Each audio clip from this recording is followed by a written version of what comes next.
ठाकूर कोकणशाहीच्या दिवसभराच्या बातम्या या विशेष बुलेटिन मध्ये आपल्या सर्वांचं स्वागत करते। चला तर मग जाणून घेऊया सिंधुदुर्ग जिल्ह्यासहित संपूर्ण कोकण आणि अखंड महाराष्ट्रात नेमकं काय काय घडलं। कोकण रेल्वे महामंडळाच्या वतीने 33वा स्थापना दिन वाशीतील सिडको एक्झिबिशन सेंटर सभागृहात साजरा करण्यात आला। त्यानिमित्त कोकण रेल्वे महामंडळातील अधिकारी कर्मचारी यांचा विशेष सत्कार कोकण रेल्वेचे अध्यक्ष तथा व्यवस्थापकीय संचालक संजय गुप्ता यांच्या हस्ते करण्यात आला।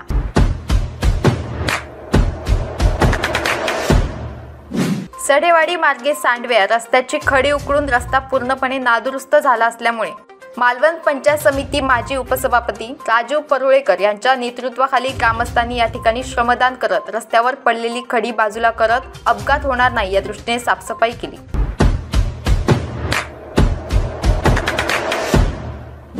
आंबेगाव येथील श्री ग्रंथराज ज्ञानेश्वरींचे सामूहिक पारायण कार्यक्रमाचे उद्घाटन भाजपा युवा नेते, युवा उद्योजक व सामाजिक कार्यकर्ते विशाल परब यांच्या हस्ते आज सकाळी 9 वाजता करण्यात आले।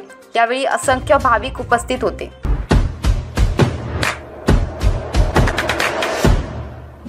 मध्य रेल्वेच्या मुंबई विभागातील 15 स्थानकाचे विकास काम रेल्वेनं हाती घेतले। अमृत भारत स्थानक योजनेअंतर्गत हा विकास केला जातोय।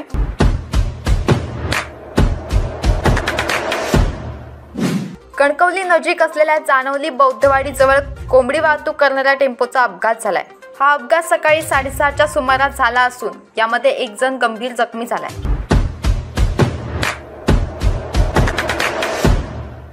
याबरोबरच कोकणशाहीच्या दिवसभराच्या बातम्यांमध्ये इथेच थांबतोय, पण तुम्ही मात्र दिवसभराचे अपडेट्स आणि ताज्या घडामोडी जाणून घेण्यासाठी कोकणशाहीचं YouTube चॅनल सबस्क्राइब करा, फेसबुक पेज लाईक करा आणि Instagram पेजला फॉलो करायला विसरू नका।